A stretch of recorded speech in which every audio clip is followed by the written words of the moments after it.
Sponsored by Tropical Acres Steakhouse. Hold the Mayo. It's time for Mike Mayo's Lunchbox. Find out what's being served with Mike, Defo, and Lubie, the only show that covers food, sports, and the proper maintenance of your car. And now, a man who had the distinction of having an entire health clinic named in his honor, Mike Mayo. I want the frim sauce with the awesome fave, with shafafa on the side. Good afternoon, everybody, and welcome to a Tuesday edition of Mike Mayo's Lunchbox, and also Mike Mayo's Lunchbox at night if you're listening on WWNN. But we're streaming live during the daytime because we're still doing the lunch thing with Lubie today, filling in. Well, not filling in; he's here every day now, and but we're missing and wishing a very, very happy 71st birthday to our man Jeff Defo DeForest, who is celebrating his birthday in inimitable DeForest style, which is getting off to some casino somewhere and plunging his guts out. So, what do you think, Lubie? That is not a surprise at all. That was odds on for Defo to be in a casino somewhere on his birthday. Yes, it's about right. It's funny. I give him credit for traveling, and he did go to Italy in the last month, but really, even in Italy, he found a way to get to a casino, and New Orleans and both Atlantic City, he'll probably spend most of his time in a casino. So how much has he really changed? Not a lot. He's Defo. Well, that's what he's doing. He was home for the weekend. I don't know what he did all weekend, but if it was anything like me, it involved eating and gambling. So that's it. How was your 4th of July weekend, Lubie? What did you do anything? And where are you located now? You like up against the wall. It looks like you're in a hostage video or something like that. I was trying to be better. We're having some work done at our home, so double dutying it. And I'm at the house making sure that the work gets done, making sure that my kitten doesn't get in the way, and still the show must go on. So I tried to make it as clean looking as possible. Since everyone's used to a bed in the background, I try to make it a little bit more professional here this afternoon on the Lunchbox. And you've got your finest Iona T-shirt. Is that your alma mater, or is that something that you won in a bet or something like that? No, Visser Mama, because Patino, and we love Rick Pitino, took over at Iona. She got Defo and I an Iona shirt in honor of the one and only Rick Pitino, who's also a self-proclaimed degenerate. So in honor of the one and only Rick Pitino, I wear this celebrating Iona and America. Very good. So before we get into my eating and the weekend wrap up, and again, it's a joyous day because it's happy birthday to Defo, but it's also a somber day here for a couple of reasons. Well, first of all, another mass shooting, which in the middle of a 4th of July parade. I mean, I don't know what's next, but all I know is, I've said it before and we'll say it again, and we've got to make it harder for these deranged people to get their hands on automatic weapons, semi-automatic, whatever you want to call it, killing machines. We've got to make it harder for deranged people who are generally young and disaffected and mentally ill. Got to make it harder for them to get their hands on killing machines, and it just keeps happening. So that's sad, and it definitely put a damper on a lot of people's 4th of July festivities, and it made people more trepidatious and cautious to going out to their regular fireworks displays wherever you were up and down the coast, whether it was Fort Lauderdale or Hollywood it's just, you wonder now, anytime you go out in a crowd, is there going to be some nut with a gun that's just trying to shoot people up? And that's just, I don't know the answers anymore, but I think maybe Kevlar vests and, hiding under the bed, but who wants to live their life like that, right, Lubie? Well, and that's the thing is, like, it's so funny because I love going for fireworks. Like, I talked about that a lot this morning. Like, 4th of July to me is synonymous with fireworks. It's funny, as much as this country has sort of let me down recently, every time that anthem plays, I stand up, I put my hand over my heart, and I usually get chills every time I sing that song. And I usually don't wonder about going out here or there. My family was going to fireworks last night. Shirley and I had to get the house ready for the work, so we didn't go. But I'm not going to lie, it was the first time really in my life that I was sort of scared for them. Like, who knew what was going to happen elsewhere in this country? South Florida is a very populated area, and we make big news when things happen here. Like, I'm not going to lie, it sort of scared me to think of them being out there. Thank God everyone had a good time last night, which is what we should have. But, it's something that never crossed my mind before. But yesterday was the first time I really thought about, dang, do I want to go somewhere? Right, and it's scared. It is scary when you change your behavior. It Yep. means the Yep. terrorists have won, and in this One. case, Yep. the terrorists are all these people who have guns and automatic weapons and or semi-automatic weapons, and then are you know it's I don't know the answer anymore, but again, it's just our hearts. It goes out to everybody that was impacted by this latest tragedy in the Chicago area, and obviously, this was one of the more well-to-do, affluent suburbs, Yep. Highland Park. It's on the North Shore, and Yep. it just goes to show you it can happen everywhere. And of course, gun violence happens every day and every weekend in other parts of Chicago, and that's not to say any of those are any less worse. We Yeah. really need to be focusing on everything and getting guns out of the hands of people who shouldn't be having them, or making it more difficult for them to buy them legally Yep. anyway. So, all right, that's enough of that. But the other somber thing that crossed the news wires yesterday was the death of Hank Goldberg, and Yeah. a giant in the sports scene and the radio entertainment scene here in South Florida for a long time. And Hank Goldberg died yesterday on his 82nd birthday. Oh wow. And somebody said, "What are the odds of that, of dying on the same day that you were born?" And I said, in true Hank style, 1 in 365. So, or 1 in 366 if it's a leap year, but There you this is go. not a leap year. So, but no, it was sad news because I knew Yeah. Hank personally pretty well, as did a lot of people, including Defo. Yep. And we're going to be talking a little bit, in memory of Hank later on in the second segment. Caton Bredar, friend of the show, TVG analyst, horse racing expert, is supposed to dial in and share her memories because we all knew Hank back in the day when Caton was the publicity director for Calder Racecourse, Oh and wow. that top floor, the Calder press box back in the day, Hank would be up there plunging his guts out all the time, and then we'd have a whole crew, Eddie Kaplan and me and Dave Joseph, Clark Spencer. They were the racing writers back then, and all the cast of characters. Bill Broucher, who was a retired long-standing news columnist for the Miami Herald, he'd be up there every day. That was his how he spent his retirement, was up on that I guess it was the fifth floor, sixth floor. It's all the way at the top on the roof of Calder Racetrack, which is no more. They've knocked the whole thing down. Yep. So it's just Yep. Yep. one more way that the world keeps changing, and not always for the better. But boy, we had some good times. And Hank, you know, um, I'll just share my own memories now quickly. My first event when I came down here, I got hired by the Sun Sentinel, and I started work June 26th, 1989. The first event I ever covered for the sports section was a Breeders' Cup preview media luncheon, because the 1989 Breeders' Cup was going to be held later in the year at Gulfstream Park. Oh wow. So the sports editor, Fred Turner, rest in peace, Fred. He knew that I was into horses, and so he sent me out to this luncheon to just kind of do a little write up about the Breeders' Cup coming to Gulfstream for the first time, and I guess a couple of trainers that were in town for it, and but I remember going. I think the event was held at this like a function luncheon room at the Jockey Club, which was this kind of Tony condo complex in Aventura, not Aventura, just a little bit above North Miami Beach. And I think Hank Goldberg lived at the Jockey Club at that Of point course. of time. And I don't know if the luncheon was held there because Hank lived there and he didn't want to go too far early in the day.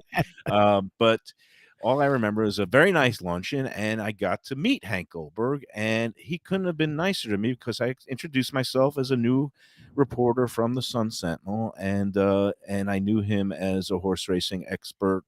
And basically, he asked me about my background. I told him I was from Brooklyn. He told me his background, and his dad was a big, dad was a big sports writer, columnist for the Newark Star Ledger, Hy Goldberg, and Hy covered the Yankees. And anyway, Hank just told me a little bit about his background, and we just kind of had that commonality of being irascible northeastern New Yorkers, and we've always got along. And believe me, when I became sports columnist, and I would write some things, and when I was on the Dolphins beat, I was usually pretty critical of Don Shula, and of course him and Shula were very tight, Hank and Shula. And occasionally Hank would rip me on the air, which I took it not personally, but as a badge of honor. And again, I'm coming from sports towns like New York and Boston, where I went to college, where it was that very contentious media environment, where the people that were on the radio and talk radio would be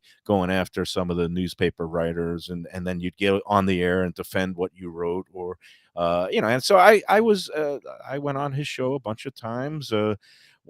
During my Dolphins beat writing days, and also during my sports column writing days, and sometimes we went at it. But Hank, beneath it all, he was one of us. He was a guy who liked to go. He enjoyed life. He ate sometimes on the air, and maybe I'll do that in the next segment to in his memory, Pay and homage to to Hank, yeah. annoy Defo on his birthday, even though Defo won't be watching this one. But no, and he just was a guy. Look, he loved living life, and he lived it his way, and the way and woe be to the ticket puncher clerk who didn't get the bet in on time, because he would rush down and want to say, give me a $50 exacta box on the 3711, and like the guy would punch it in. If he didn't get it in, Hank would just unload on that. What do you mean you didn't get in the bet? He would just I could see his cheeks getting red and all puffed up right now. But apart from that, he would be the guy that he was generous too. He would definitely take people out for dinner and buy drinks when he had a big score. And I love being around the guy. And he went to Vegas a few years ago to be near his sister when his health started declining. But as some other people have said, that the way he lived his life, not exactly the picture of the healthy lifestyle. I guess maybe I'm taking a page from him, but for him to get 82 years out of that, pretty good run. And he had a great run down here, so rest in peace, Hank. I know that Caton is on the line, so I guess we'll take our first break and we'll go from there. But I just want to tell everybody that Lauder Deals is going on with our great friends from Visit Lauderdale, and we've got it figured out for this Thursday, our Visit Lauderdale segment with Neki Mohan, in honor of both it being National Hot Dog Month and National Ice Cream Month. We're going to go out to Jackson's Ice Cream Parlor, Yes, right around the corner in Dania nice. Beach. We're going to embarrass my Nice. daughter. She doesn't know yet. She works there. But I talked with Linda Zackheim this That's morning, great. and Linda is the second generation owner of Jackson's Ice Cream Parlor in Dania Beach. It's nationally known, and we're going to have a nice little sit down with Linda and Neki, talking about the whole history of Jackson's. It's been there for over 60 years. It's a great place. And for Visit Lauderdale right now, this summer, you can enjoy their Lauder deals all summer long. It's you can enjoy the good life for less in Greater Fort Lauderdale with these Lauder deals, and it's great deals on dining, hotels, attractions, spas, and more. And you can start planning your summer getaway or staycation online at visitlauderdale.com/deals and see all the ways that you can save. You can find great hotel deals on everything from luxury beach resorts to family-friendly suites. You can indulge in food and drink specials at local restaurants and bars. You can shop Lauder deals for exciting attractions like Flamingo Gardens and Butterfly World. Plus, if you're a Florida resident, a first responder, or in the military, you'll find even more deals just for you. From miles of golden beaches to pampering at celebrated spas, hotels, and resorts, the good life awaits in Greater Fort Lauderdale. So shop Lauder deals now at visitlauderdale.com/deals and plan your best summer vacation ever. This is Mike Mayo's Lunchbox, right now live each and every day on South Florida Live, both YouTube and Facebook. You can also check us out in the evenings, 8 p.m. if you want to recap as you're driving around South Florida on 1470 WWNN, 95.3, 96.9 FM in the Palm Beaches and the Broward County area, and always WWNNtalkradio.com. Again, we'll be right back. Coming up next with the one and only Caton Bredar on Mike Mayo's Lunchbox here on South Florida Live. You like really good seafood, but maybe not in a fancy place? Even Keel Fish Shack. That's the place for you. I know it's the place for me, too. It's at the corner of A1A and Commercial Boulevard in Lauderdale by the Sea. It is a place for elevated food in a casual beachfront setting. They have good drinks. They got a great vibe. Chef owners, Brad and Dave, they come from a fine dining background. They had the original even keel fish in Fort Lauderdale, but they moved over to this place in the last year. It is perfect. They're open every day for lunch and dinner. They also have brunch Friday through Sunday at noon. They have drink specials every day. They have happy hour 4 to 7, Monday through Friday. Some of the greatest deals around. You get the grilled oysters, 4 of them for $5. You can't beat that. All their food, the grilled octopus, the bang bang shrimp, lobster rolls. They have fish specials. They also have burgers and hot chicken sandwiches for the landlubbers out there. Go to Even Keel Fish Shack. Tell them Mayo and Defo sent you. If you're looking for an honest place with great food and tremendous value, Costas Greek Eatery and Pizzeria is the place for you. It's in Pompano Beach at 1940 Northeast 49th Street. It's just west of Federal Highway, just north of Sample Road, and it has not become my spot for Greek specialties like gyros, souvlaki, spinach pies, and pastitsio, that's the Greek lasagna, and also thin, crisp New York-style Greek pizza. You got to go try some of their specialty pies like the gorgonzola and spinach. Oh, it's worth a special trip. Costa is a great guy. He has Queens, New York roots, but he's been in business in Broward for a long time. He's a great guy. He'll throw a plate, say Opa, and greet and treat you like long-lost relative. Costas is open every day for lunch and dinner. They're on all the major delivery apps. You can also dine in or take out. Go to Costas Greek Eatery and Pizza, where everyone is family. Hey, it's Mike Mayo for my friends at Visit Lauderdale. This summer, enjoy the good life for less in Greater Fort Lauderdale with Lauder Deals. Great deals on dining, hotels, attractions, spas, and more, all summer long. Start planning your summer getaway online at visitlauderdale.com/deals and see all the ways you can save. From miles of golden beaches to food and drink specials to pampering at celebrated resorts, your dream summer vacation awaits. Shop Lauder Deals now at visitlauderdale.com/deals. And we're back here on the Lunchbox, the newly retooled video streaming live every day at noon Lunchbox, and then, of course, the Lunchbox at night on WWNN Radio. Now it's the oldies station, oldies music, and then oldies talk show hosts like Defo and me You're these young. days. Lubie Young is at heart. young. Caton is young, but I'm feeling older by the minute. And again, I guess we're now streaming on the South Florida Live channels. That's on Facebook and YouTube. Go check it out. Tell all your friends. Share, subscribe, like, do all that stuff. And then WWNN now, their Golden Oldies is on the FM dial at 96.9 and 95.3 FM. And again, also 1470 on the AM dial. We are here on a somewhat somber Tuesday, even though it is Defoe's 71st birthday, and he's still celebrating them. But we are here also to celebrate the life and times of one Hammer Hank Goldberg. And I'm glad that I was able to get Caton up and on the line today, because not many people may realize it, but before she went on to TVG and becoming a nationally known handicapper horse racing analyst, she was the publicity director at Calder Racecourse, where many of us degenerates hung out on many afternoons all summer long, including one Hank Goldberg. And so I figured she could maybe give some fitting tribute and some memories of Hank. So how are you today, Caton? Oh, I am great, Mike. I am glad that you asked me.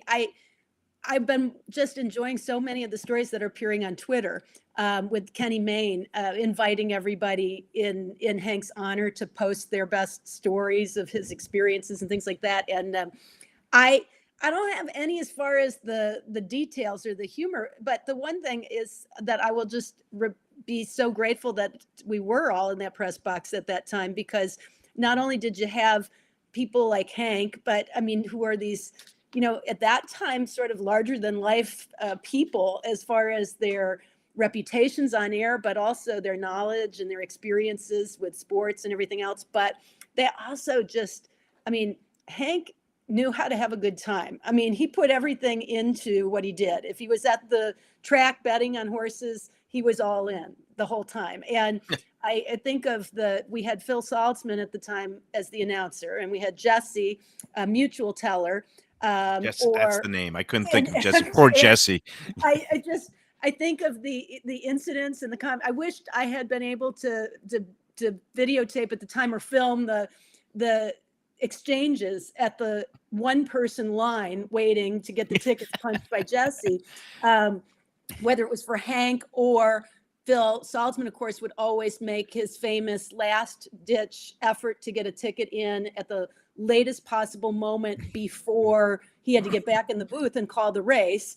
And Hank would usually be the one that was head and shoulders with him, vying to get to the line at the last minute so that you could watch the prices as late as possible.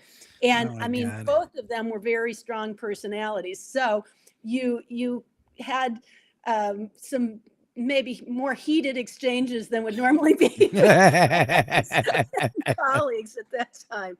And I felt a little bit like a referee sometimes versus saying it was almost like a wrestling match, actually, not like just jarring for position at the window and arguing over who had the right to bump who in the line at that Now, point. correct me if I'm wrong, Caton. There was an automatic machine where you could feed a ticket in, but those guys didn't deal with that because they knew that. They had to have the human touch. They had to be able to, if it was shout their numbers across the room, then so be it. But to get the ticket in, and you're absolutely right.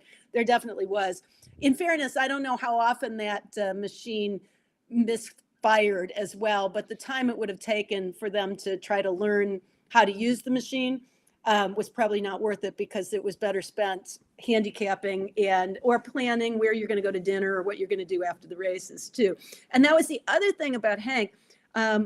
So after Calder, I ended up working for a number of different stations and had the opportunity and networks to work with him for ESPN when they briefly did horse racing. And that was also just a wonderful experience to be a part of it, because he was so good at what he did.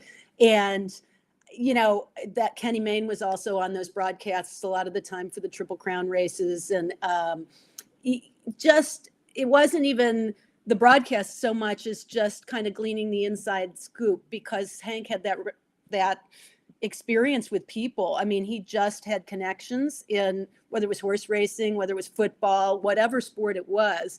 And so you got the stories kind of behind the stories, the stuff that never made it on air about different real high profile sports personalities. And of course, his relationship with Shula, the one time I met him in person, he brought him to the press box at Calder for the races on Summit of Speed Day. And that was really a great thrill for me at that point, just to have him in the press box. And that was Hank too. He would bring his friends, and he would bring, high profile people and celebrities to the races or to dinner if you were going. I did have the experience of going to Joe's Stone Crab with him, which is a little bit like going with, the president of the United States or something, depending. I mean, it is. I bet the wait was less than 10 seconds. Yeah, No, you exactly. just walked right in like Goodfellas. They show you right to the table in the front row of the Copacabana, right? It was like having gone there before without Hank and then walking in with Hank. You never want to go again if you don't get to go with Hank, because it ruins you. Yeah. Get the best people in the house and just escort it in. But, he was, and I think people didn't know this who didn't know him or come across him personally. If they knew him from his radio days when he was Hammer Hank, they might have gotten the wrong idea of like what a softie he was, and his generosity when he was very good friends with Steve Nagler, who we were very good friends with at the time when he was involved with ABC Sports. And so whenever somebody was in town, wherever you were, he would gather friends, and it was like the more the merrier. I mean, if you were a friend of Steven's, then you were a friend of his, and then come on for dinner. And my sister, who lives in the Chicago area, texted me yesterday when she had heard the news and said, I had just driven by a restaurant. She's not involved in horse racing, but she does come to the track. And so she knows some of my friends, and she knows Steven as well. And she and Steven were going to dinner. And of course, Hank was in town. She thought it was perhaps for a Chicago Bears game, and a telecast, but they all got to dinner, and she was included in that group. And they went to a really, really good steakhouse called Kiefer's in Chicago. And she just mentioned, that how sad it was because he was that type of person. He always invited you. He was very inclusive. He included everybody's friends and just wanted everybody to have a great time. Yeah, and it's literally a dying breed. I think of guys like Hank, also Pete Axthelm, who died way too young a long time ago. Hank was cut from that same cloth of just gregarious, lived large, ate large, he gambled heavily, and I guess never had family, never had the expensive kids or an ex-wife or any of those things. So he was able to afford the lifestyle, and he relished it. He loved being, and he had a wide circle of friends, like you mentioned. It wasn't just sports figures. He had the I know, like, one of his friends was a TV writer. I think it was David Israel. Was involved with the Hill Street Blues or some of those cop dramas in Hollywood. Every time he'd go out to Santa Anita or Del Mar, he would hang out with that whole Hollywood contingent. Just a well-rounded guy, not just talking about his girth. Yeah, I mean, did you travel on the road with him much, or did you ever see him? We did a number of broadcasts with ESPN when for the Preakness or the Belmont, the coverage that ESPN had surrounding it, and so we didn't travel together, but we were in different locations at different times, and that's why. I mean, I remember. I mean, obviously doing broadcasts, but more the going out to dinner part of it afterwards, which Hank usually organized, and you did have a variety of people in there. I'd say most of our stuff was in New York, just because that would be where most of the races were that we covered. But we did Breeders' Cup a number of years too. And I wouldn't necessarily be on the same broadcast, but we would all be there at the same time. Did he hang out on the backside a lot? Like, was he up there in the mornings, like scooping up info or talking to trainers? Yes and no. I mean, at times he would go. I wouldn't say he was necessarily there early, but he's very, very close friends with Nick Zito. And so he would always get, and especially in those days when Nick was, king of the Triple Crown as well, and the Strike the Gold era and Go for Gin, you would see Hank on the backstretch and, talking. And I think, getting to know Nick and getting very close with Nick then opened the doors to getting to know a number of other people, high profile people in the business, and getting the inside scoop. And that really is what he did better than just about anybody I know, and that you don't have as well anymore. I mean, everybody thinks they know something, right? And they hear it on the track, but Hank's information was really good. That was the difference.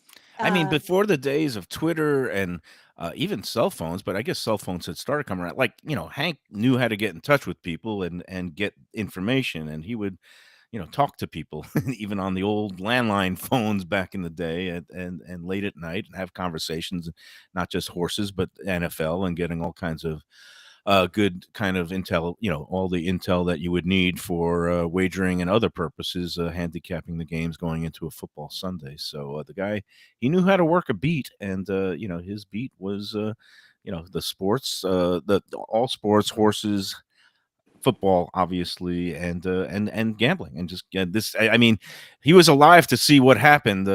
Now with the explosion of legalized sports betting all over the country, and it's just a shame that he wasn't around for the heyday. And he did, I guess, was involved with a couple of things toward the last few years of his life, right?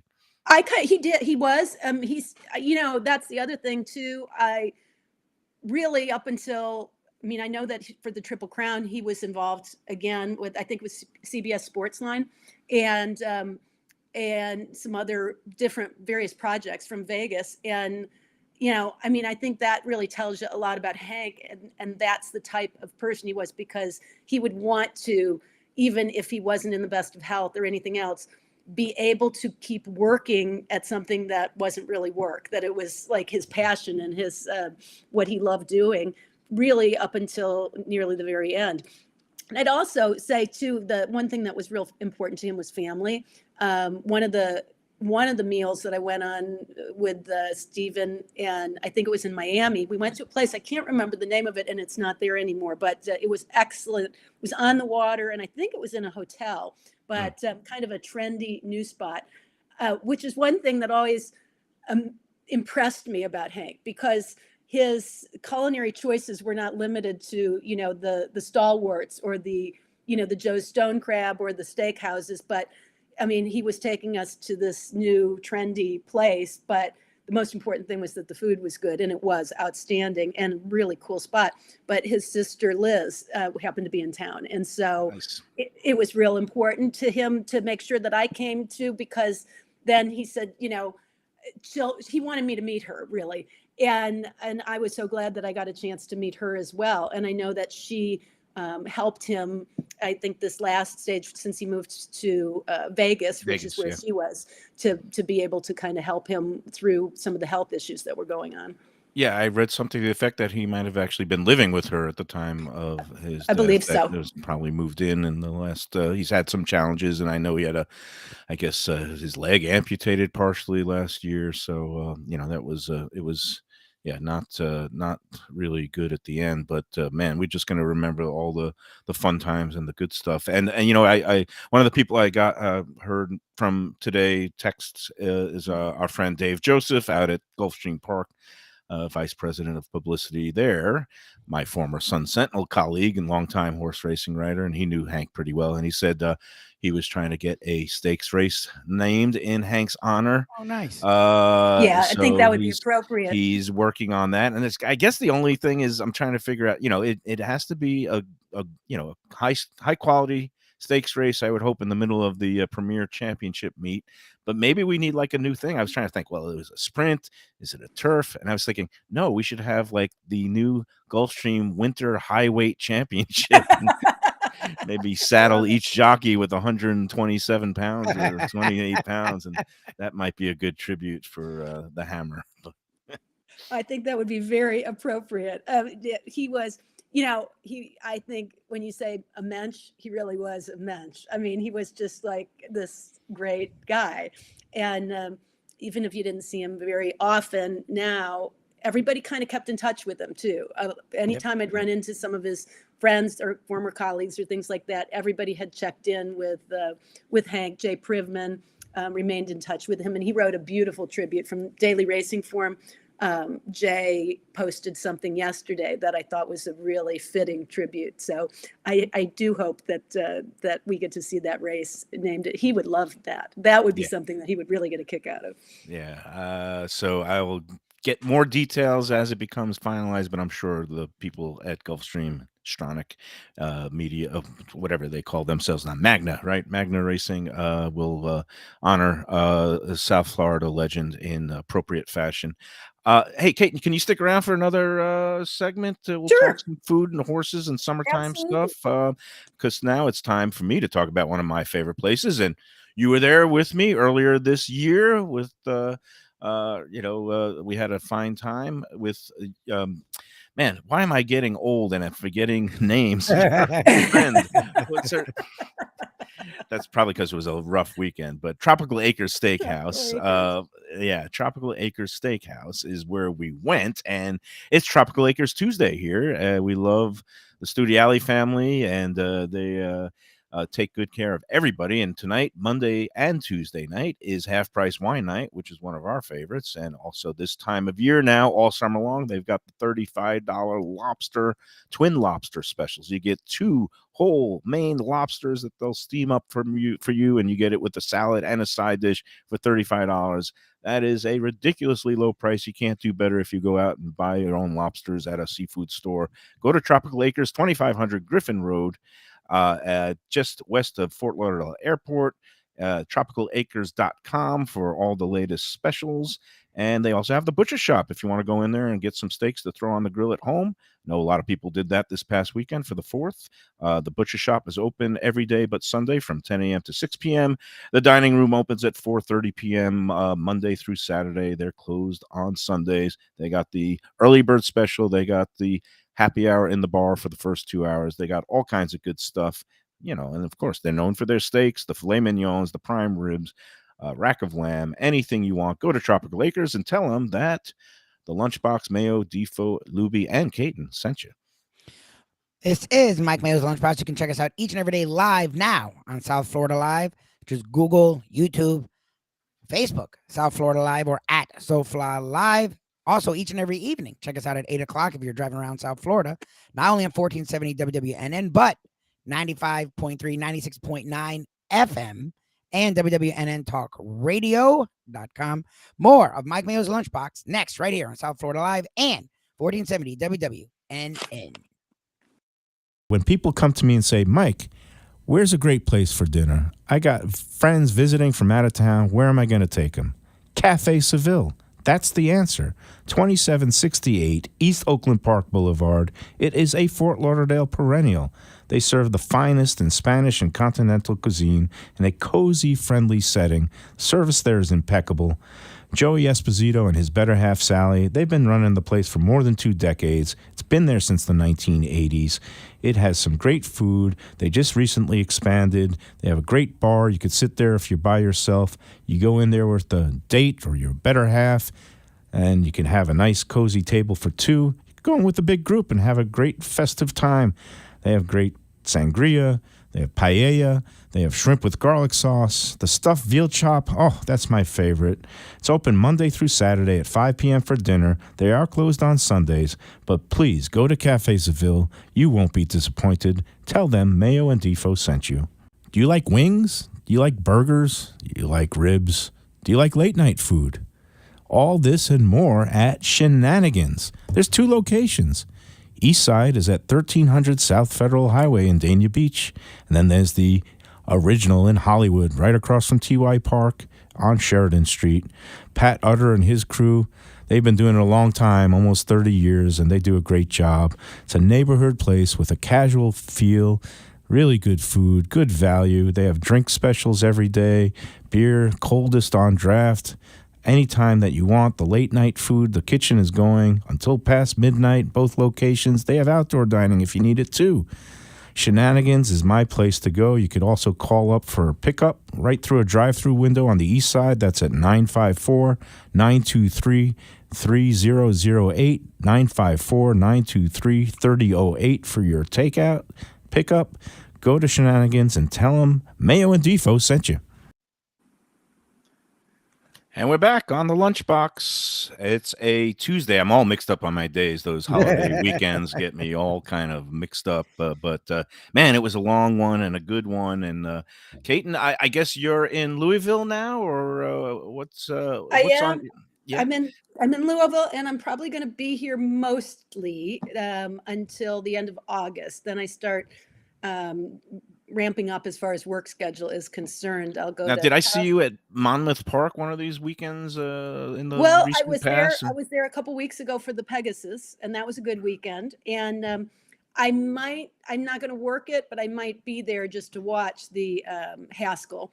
But that is actually a Saratoga trip that I already lined up. So, Oh, good. When are you going to be in Saratoga? Saratoga, I will be from the 21st to the 27th. Nice. All right. Well, I'm trying to get up there at some point this summer. I don't know when yet, but I made my first trip back last summer after like 20 something years, and I said I got to do this every year, even if it's just a weekend, because that place is glorious and grand. When you were in Monmouth, was Frank Miramarty there? Did you hit any pizza spots with him? Unfortunately, I did not. But I did, and I'm going to look up the name of the restaurant in Monmouth that I went to that someone else told me that was actually very close to the pizza place that I had gone to with Frank previously. But and it was amazing. But I'm drawing a blank on the name. Okay. I'll let you find it, and then I'm going to show, like, in honor of Hank and also Defo hates when I eat on the air. I have here, this is the remnants, a leftover platter from, I went to a pig roast yesterday. Nice. A guy in town in Fort Lauderdale who's a local doctor, a cancer surgeon, and he's also a member of the Let's Eat South Florida Facebook group, Dr. Nick Trinakis. And he's a great guy. He's a big eater. He loves to cook. He's actually the one who turned me on to Kaizen, the sushi place that I love so much. And I wrote a big review. And so he's friendly with Kui, who is the sushi chef and owner there at Kaizen. And I went over there yesterday. It was like my big fat Greek wedding. There's like, 50 different people there. Nice. He roasted this 37-pound pig. Awesome. He had this block of, just all kinds of great booze and beers and everything set up. I showed up with my little package of Publix cupcakes, the red, white, and blue cupcakes. I never show up empty-handed. I also brought a nice bottle of wine and some beer. I threw in the cooler, and we had a great day. I ended up in the pool swimming. But this whole roasted pig, 37-pound pig that he places. He has this contraption that the charcoals that Cachina? first he, Was it like the yeah, I cachina? guess it's like that. Yeah, he had it in the grate, and That's the he best. takes it out, with the head and everything. And he was great to me because he sliced off the tongue, and I was having the pig tongue. I don't know if that's a delicacy that some Yeah, people it's my might cow find a little tongue. squeamish. And he also handed me like the jowls, and the cheeks are so good. But anyway, here in honor of Hank, well, you know what? I'll do it after Caton leaves. I'm not Yes, going please. to gross her out. Please. Thank I'm you. not going to start chewing. But That's having one a for little, me. I was glad a little to miss crackling. The crackling skin is just Yeah, the it's best. the thing. best. That's just that is the amazing. best, though. That's the equivalent of bacon. So, Yes. but better. It was good stuff. So we'll enjoy that. Did you find the name of the restaurant for I anybody who did. might be traveling to the Jersey Shore this summer? Nice. And I will warn you, it's a throwback. So this is a little real Italian restaurant called Nunzio's. Small, Nice. hole in the wall, and I think bring cash because I'm not even sure that they take credit. But just that's in Long Branch, and Nice. it was excellent. Very good. I had a gambling day at Gulfstream on Sunday, Caton, and I guess you said you were having a rough weekend. There was really kind of lean pickings around the country, and the fields are getting thinner everywhere. But it was fun because, and I guess it was maybe we all maybe knew something cosmically about Hank, but I went out with Chris Perkins, longtime sports writer, veteran Mhm. scribe, and met him and his girlfriend at Christine Lee's at the bar. And we were chowing down on some food and drinking some drinks. I hit a nice exacta, so it paid for everything. And I kicked in for the lunch. And then we're wandering around the track, and we ran into a couple of other local luminaries now. The Mark Hockman, who has a very popular drive time or afternoon radio show with Channing Crowder on some of the stations that Hank was on. And then also Chris Whittingham is a part of the whole Dan Lebitard show cast of characters. And so there were four of us out there, and we were drinking some beer and watching races in person. And I went out to that carousel. We went to the Carousel Club, which is like their new day club, nightclub concept. I don't know if you've seen it, Caton, when you were I down here? just saw pictures of it, and I mean, I obviously saw it in the building stages, but I didn't ever see the finished product. But what I saw from the pictures looked great, and what I was really impressed with is it looks like it's not unbearably hot, which was kind of going to be my question with it. No, But it looked like everybody was comfortable. I was prepared to, let's say be a little bit skeptical about the place. But I walked in, they did a really nice job. It's kind of like a blend of a newfangled, nightclub, day club where people can hang out and drink, but they've blended it into the races. So you actually know you're at a racetrack. They have some betting windows, and they have machines, and they have, overlooking the track. They have this, like they laid down this artificial turf along the rail. So people during the races would go out and watch them, Yeah. run the last stage of the race. They'd see the horses going by, and the vibe there was really cool. And it was a younger, hipper crowd, which I was always saying, well, are you really going to attract a younger, hipper crowd to a racetrack where usually the average age is Defoe's age? Let's be honest. And, old men chomping on cigars. Not to rag on Defo, is very young at heart, but no, I was impressed. It was a crowd that was youthful and energetic and good looking, and they were running. They have these good specials. The place, the Carousel Club, is open late night on like Fridays and Saturdays, but on racing days on the weekends, they're opening up at noon, and from noon to 4, they're running these drink specials where you could get this bottle of decent rosé, the Provence, Côte de Provence rosés for $35, which is a good deal. So I don't know. Next time you're down, Caton, I don't know if you're coming for any summertime South Florida getaways, but you'll have to go check it out because I thought it was fun. I definitely will. I mean, I think that anytime you can come up with the concept that gets some newer people to the track that maybe normally wouldn't come because they kind of have a preconceived idea of what it is, it's a huge plus. And if it's someplace that regulars like us want to go, it's even better. And I love the fact that they did put it right next to the track.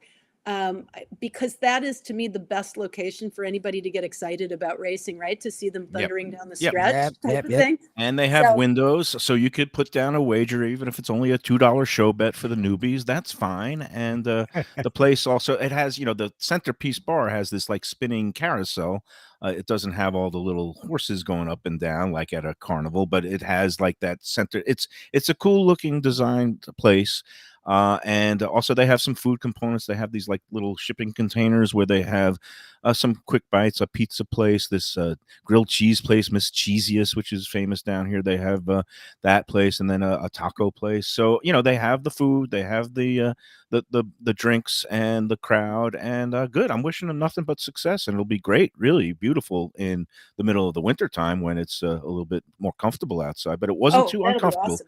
Yeah. So anyway, that's I guess the pleasant surprise of the whole weekend was Okay, was so- actually This is a question because I don't know of this existing in South Florida, but I'm curious if it does.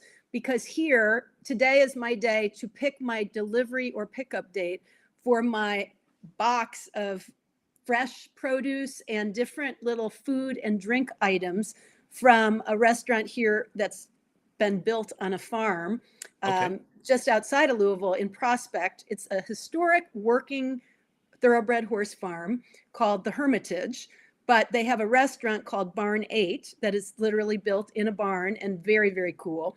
But they started this program this year where you once a month can get this box that gets delivered to your house, or you go pick it up out there, of all these things. And it's not Blue Apron, it's upscale. I mean, Blue Apron. It's like Blue Hills or I think it's there's a place in upstate New York, the Blue Hills, that a Stone Blue Hills Farm. What a very hoity-toity place. Yeah. So I'm just wondering if there's anything that does that. It doesn't have to be hoity-toity, but that does that type of a delivery service or puts together a box for people to take advantage in South Florida, because I had not heard of it in very many places, honestly. I know Chicago's been doing a few things like that, but this was bigger during the pandemic. A lot of places and those farms that would produce, would sell produce to some of the higher end restaurants they were scrambling and they were assembling home delivery boxes direct to the public. But I'm not really sure of anything right now. So you got me stumped, but I will investigate and try to let you know the next time that you're on the Lunchbox or come down to South Florida. I'll let you know if there is anything like Barn 8 in the Louisville area. So perfect. All right, Ed, we got to run. I got to do my last spot, but thanks for joining us. As always, Caton Bredar sharing the memories of one Hammer and Hank Goldberg and talking some horses and food with us. Always a pleasure, Caton. Say hi to Doug and continued success to Team Flo. I hope he has a huge summer. Is he going to be at Churchill or is he going into Saratoga? So it's sort of up in the air right now. They might actually make a move to. They're kind of exploring. Interesting. So okay, good. And I wouldn't imagine. I know for sure. Okay. Nice. Yeah, Florent Giroux, obviously jockey on the rise, has won a lot of Grade 1 stakes, and he might be stepping into the deep waters this summer. We'll be looking out for him and where he ends up. He's been riding at Churchill Downs, and again, we've got Saratoga coming up, Del Mar coming up, the great summer places for summertime racing. Okay, Caton, I got to talk about Greek. I was talking about my man Dr. Tranicus, but now I'm talking about Costa's Greek Eatery and Pizzeria in Pompano Beach. We're going to be doing our show next Tuesday. Our monthly Costa's segment will be out there next Tuesday with our friends Costa and Brad and Alicia. But it's at 1940 Northeast 49th Street in Pompano Beach, just west of Federal Highway, across from the big Walmart Center. And they are open every day for dine-in, takeout, delivery on all the major apps. You can find what you want and order online at Costa's GreekEateryPizzeria.com. Costa's is a honest place with great food and tremendous value. The place for Greek specialties like gyros, souvlaki, spinach pie, pasticcio, moussaka, and also thin, crisp New York Greek-style pizza. They make a great pepperoni pie. They have some specialty pies like the spinach and gorgonzola. It is a beautiful thing. Go take a trip there. Costa will greet everybody like family. Sometimes he'll smash a plate and say, Opa. Go to Costa's. It's in Pompano Beach, open every day. We'll see you there next Tuesday for the Lunchbox at noon. Tell them Mayo, Defo, and Lubie sent you. When we come back, we wrap up today's edition of Mike Mayo's Lunchbox right here on South Florida Live. Google us, Facebook, YouTube, South Florida Live. Also, each and every evening at 8 p.m., 1470 WWNN 95.3, 96.9 FM, WWNN, talkradio.com. He can't even wait to the show to eat. Hopefully you can wait to finish up with us right here on Mike Mayo's Lunchbox. Here's to you, Hank. Hey, it's Mike Mayo here for my friends at Tropical Acres Steakhouse and Butcher Shop, 2500 Griffin Road, just west of 95 in Dania and Fort Lauderdale. They've been there a long time, over 70 years, the Studiali family. They know how to take care of you. They have steaks, seafood, and so much more. It's old school hospitality and a relaxed, nice setting. They have the bar. They have Monday, Tuesday half-price wine night. They have all kinds of great specials. And they also have a butcher shop now that you could buy your meats anytime, 10 a.m. to 10 p.m., Monday through Saturday. Throw it on the grill at home. They're great cuts of meat like the filet mignon, 10-ounce barrel cut, all kinds of goodies there. And, of course, the dining room, it can't be beat. They have the early bird special every day at 4:30 to 5:30. They're open daily except Sunday until 10 p.m., Monday through Saturday.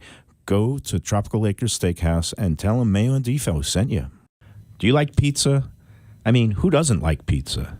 Well, my spot for pizza is the Pizza Spot. It's at 601 Southwest 12th Avenue in Fort Lauderdale. A little bit hard to find in that Riverside Park neighborhood, but totally easy to love. They've got Connecticut New Haven style of pizza in a wood-fired brick oven. It's run by a team of Wade and Reese. They opened about a year ago. It's a great place. Great pizzas, subs like chicken parms, meatball appetizers, salads, very relaxed setting, casual, outdoors, all outdoors, picnic tables. You won't even feel like you're in Fort Lauderdale. Go there. They have pickup, takeout. Call 754-779-7788. That's 754-779-7788. Pizza Spot. They're open Tuesday through Sunday for lunch and dinner, closed on Mondays. Tell them that Mike Mayo and Defo sent you. Oh, you got me with my mouth full. We're back on the Lunchbox. Tribute to Hank Goldberg, who used to love eating on the air, and a way to kind of trigger Defo, who's absent today, celebrating his 71st birthday in Atlantic City. And I'm going to celebrate by stuffing a little bit of roast pork from Dr. Kronica, a little feta cheese. Delicious. Yeah. And no, Hank used to eat on the air. I think Neil Rogers used to eat on the air. So I'm going to call it Throwback Tuesday. And go to everybody out. Hey, in our final seconds here, Lubie, I just want to say again, congratulations to Joey Chestnut. Yes. Chestnut, he won the hot dog contest. He did it under duress. He only ate 63, but then he saw this thing about there was a protester. We'll talk more about that tomorrow because I have some things to say about this ridiculous protest against Smithfield Company that owns Nathan's. But we'll talk. He did 63, a little better than my pathetic 5 from the other day. But that's going to do it for our Lunchbox and Lunchbox at Night on a Tuesday. We're going to be back tomorrow.